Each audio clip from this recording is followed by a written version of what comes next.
과연 정수기 물은 마셔도 괜찮은 것일까? 제작진은 독일 본대학 위생실험실에 검사를 의뢰하기로 했다.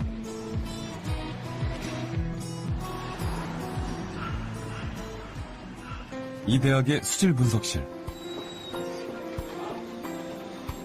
국내에서 가장 많이 이용되고 있는 정수기를 직접 공수해 갔다.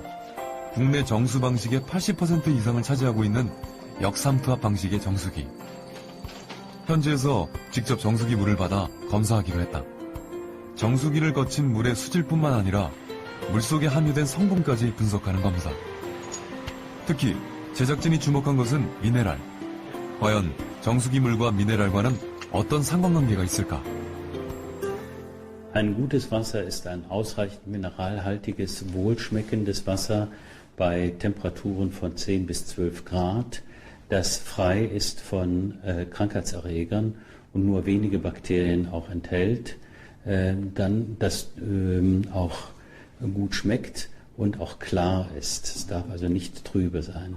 Das sind die Grundanforderungen, die wir haben an ein gutes Trinkwasser. 독일 본대학 수질연구소에서 검사 결과가 나왔다. 역삼투압 방식으로 정수한 물의 식수 기준 분석에 대한 결과 보고서. 박테리아와 세균 기준치를 초과했다. 무엇보다 심각한 것은 정수기 물이 미네랄이 전혀 없는 산성수라는 사실이었다. 또한 정수기 물은 독일 음용수 기준에 미달이며 장기간 섭취할 경우 건강상 문제를 일으킬 수 있다는 보고서였다. 물은 인간 생명 유지의 필수 요건. 인체에 들어간 물이 각 기관에 영향을 끼치는 데 걸리는 시간은 최소 30초에서 최대 20분.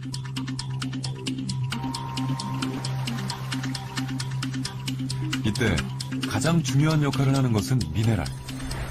물속에 녹아있던 각종 미네랄이 혈관을 타고 흘러 인체 각 기관이 제대로 작동할 수 있도록 하는 것이다.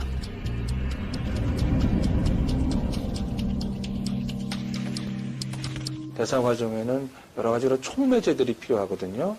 여러 가지 효소가 작동되기 위해서 필요한 여러 가지 그런 촉매제가 필요한데 촉매제에 상당히 많은 미네랄들이 관여하고 있습니다. 그렇다면 정수기 물과 미네랄은 어떤 관계가 있을까? 우리가 물을 마시면서 우리 건강에 어떤 영향을 받는지에 대해서 좀 더 알아보려고 합니다. 나는 정수기 물을 주로 마신다 하는 사람 손 들어보세요. 도시의 한 초등학교 6학년 교실. 31명 중 68%인 21명의 아이들이 정수기 물을 마시고 있었다. 이들은 가정에서뿐만 아니라 학교에서도 정수기 물을 먹고 있었다. 이들에게는 정수기 물로 조리된 음식이 제공되고 있었다.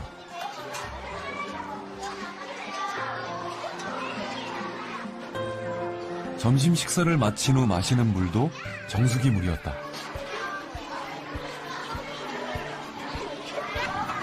정수기 물을 주로 마시는 도시학교 아이들.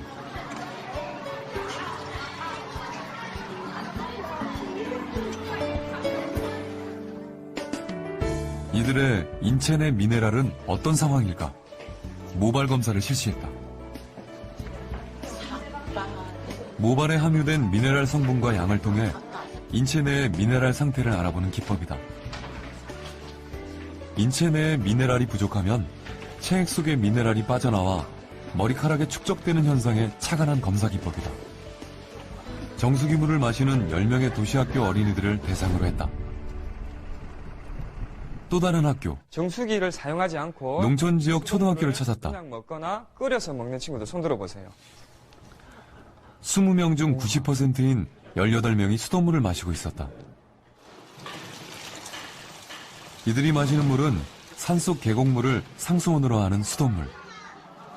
학교 급식 조리에도 역시 수돗물을 이용하고 있었다. 수돗물을 이용해서 만든 음식을 먹고 역시 수돗물을 마시는 농촌 지역 어린이들. 이들의 인체 내 미네랄은 어떤 상태일까?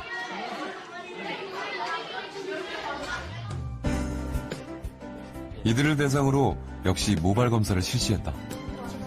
검사 대상자 숫자와 방법은 도시학교 어린이들과 동일한 방식이었다.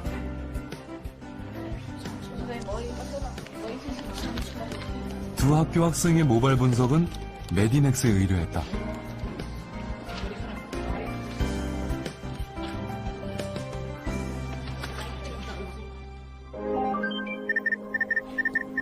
결과는 놀라웠다.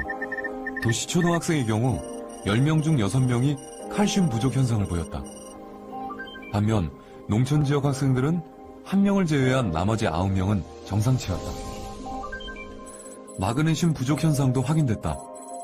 도시 학생의 경우 7명, 농촌 학생은 5명이 마그네슘 부족 현상을 보였다. 왜 이런 결과가 나왔을까? 역삼투압 방식의 그 물을 먹다 보면은 미네랄 이온이 전혀 없기 때문에 칼슘이 부족하게 되고, 그 칼슘을 부족을 막아주기 위해서 조직 속에 있는 칼슘이 빼서 혈액 속으로 들어가게 되고, 그 많아진 혈액 속에 있는 칼슘이 모발에 반영되고 있기 때문에 우리 몸은 산성화됐다라고 볼 수 있는 것입니다. 그래서 이 미네랄의 중요성이 칼슘, 마그네슘, 특히 자라나는 어린애들한테 아연 이런 부분은 성장 발달에 아주 중요한 원소이기 때문에 그 자체를 검사하는 것만으로도 중요한 의미를 가질 수 있다라고 말씀드릴 수 있겠습니다. 정수기 물을 주로 마시는 도시 학생들의 미네랄 부족 현상. 이들이 마시는 정수기 물 자체에 미네랄이 부족한 것으로 추정됐다. 미네랄은 아동뿐만 아니라 태아에게도 결정적인 영향을 끼친다. 뱃속의 태아는 모체에 의해 모든 것이 결정된다. 모체의 양수 속에서 10달을 자라는 태아. 이때 태아의 성장에 필요한 모든 영양소는 모체와 연결된 탯줄로 공급받는다. 영양소는 물론 생명에 필요한 각종 미네랄 역시 탯줄로 공급받는다. 따라서 산모가 마시는 물이 태아에게 결정적인 영향을 끼치는 것이다. I would definitely not recommend that because there are studies that people drinking low mineral water have effects on their children. So they shouldn't do it. The minerals will be washed out. 출산이 임박한 임산부. 긴장 속에서 새 생명의 탄생을 기다리고 있다. 이 산모는 어떤 물을 마셨을까? 양수가 많이 부족하다 해서 그때부터 1.5리터짜리 물을 한 2병씩 정도 먹었어요. 집에 정수기가 있나요? 예, 있습니다. 정수기 물도 많이 받아 드셨겠네요. 예. 신생아실로 옮겨진 아이들. 이들에게는 위생적으로 잘 처리된 우유가 공급된다. 그런데 이 우유를 탄 물이 대부분 정수기 물, 즉 각종 미네랄이 거의 없는 물인 것이다.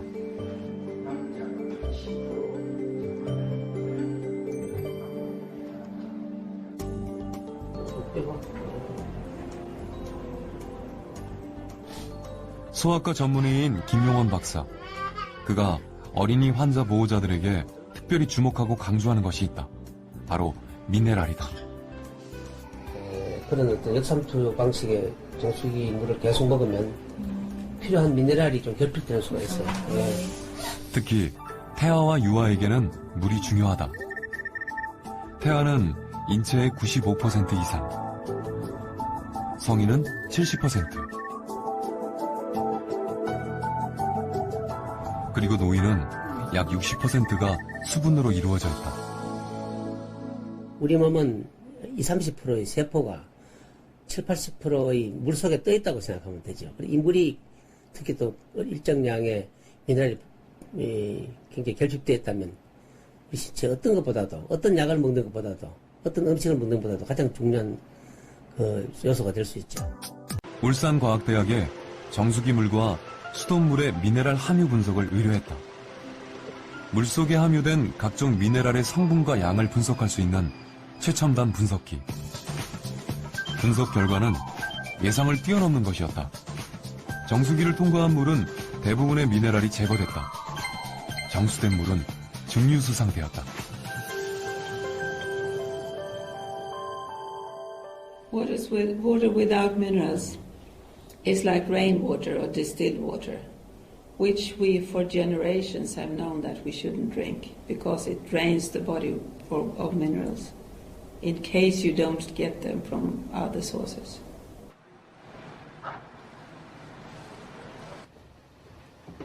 미네랄이 없는 정수기 물은 생명체에 어떤 영향을 끼치는 것일까? 미네랄과 질병과의 관련성을 알아보기 위해 동물 실험을 시도했다.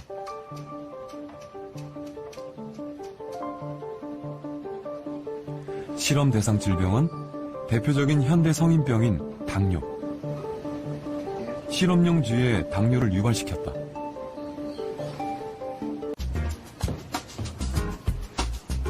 이렇게 당뇨가 발생한 생쥐를 세 집단으로 나눈 다음 각기 다른 물을 공급해보기로 했다. 한 집단엔 정수기물, 다른 집단엔 당뇨에 효과가 있다는 크롬이 함유된 물, 그리고 나머지 집단엔 미네랄이 풍부한 심층수를 공급했다. 실험 기간은 한 달 정도 잡고 있는 거고요. 그 다음에 일주일 간격으로 이 혈당을 측정하게 됩니다. 그러면 한 4번 정도 측정을 하면 과연 우리가 투여한 이 물질이 혈당 강화 효과가 있는지를 어느 정도 예측을 하게 됩니다. 마시게 하는 물만 다를 뿐 실험 대상 쥐에게는 똑같은 먹이가 공급됐다. 4주 후 어떤 변화가 있었을까?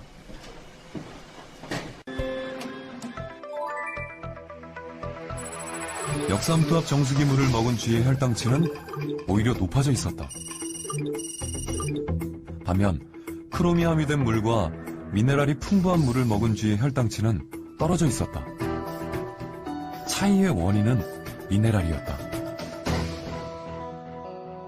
그 미네랄이 그런 췌장이라든가 그런 우리 세포 그리고 여러 가지 효소에 영향을 미치기 때문에 그 당 대사 그리고 그 인슐린의 그 저항성 이런 부분에 긍정적인 영향을 미치기 때문에 그 혈당 저하가 나타나게 됩니다.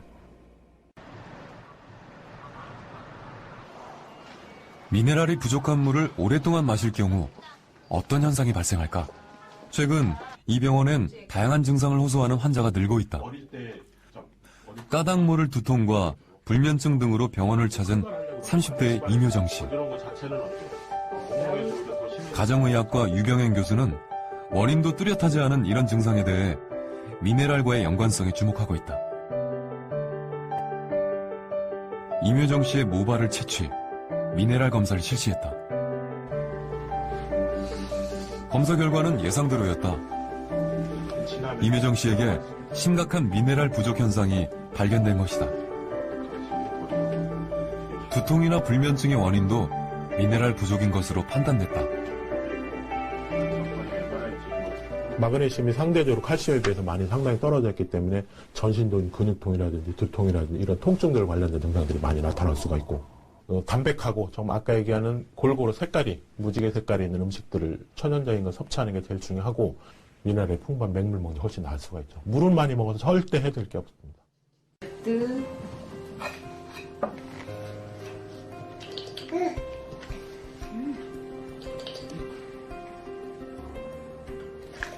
딸에게 먹이는 분유도 이 정수기 물을 이용하고 있다.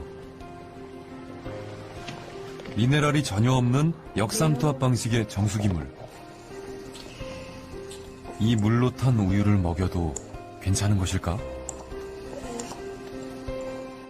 어른들인 경우에는 다른 반찬이라든지 다른 음식을 통해서 보충이 되지만은 특히 우유나 젖을 먹는 어린 영아들이나 그런 학동기 아이들에게 미네랄이 전혀 없는 물을 먹게 되면 여러 가지 칼슘이라든지 포타슘이라든지 또 아연, 또 철분 또는 이런 요오드 같은 우리 몸에 꼭 필요한 물질들이 상당히 결핍되기 쉽습니다. 그래서 신경 기능에 이상을 가진다든지 그런 성장에 지연을 온다든지 그런 어떤 성격의 이상 같은 걸 초래할 수도 있습니다.